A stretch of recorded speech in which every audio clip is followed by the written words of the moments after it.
एक दफा का जिक्र है कि एक जादुई जंगल में एक छोटी गुलहरी रहती थी जिसका नाम निब्बिल था।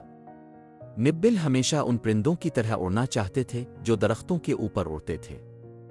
एक दिन जंगल में तलाश के दौरान इसे एक चमकता हुआ पंख एक शाख में फंसा हुआ नजर आया। पंख तवानाई के साथ चमकता और गुनगुनाता, और जब निब्लिस ने इसे छुआ तो कुछ नाकाबिल यकीन हुआ। निब्बिल्स हवा में तैरने लगा।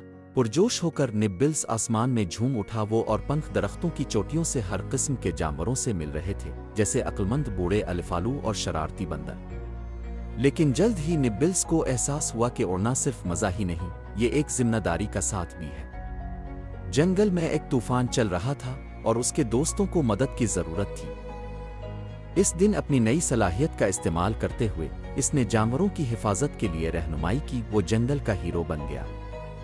इस दिन से निब्बिल्स समझ गया कि ख्वाब सच हो सकते हैं, खास तौर पर जब आप उन्हें दूसरों की मदद के लिए इस्तेमाल करते हैं।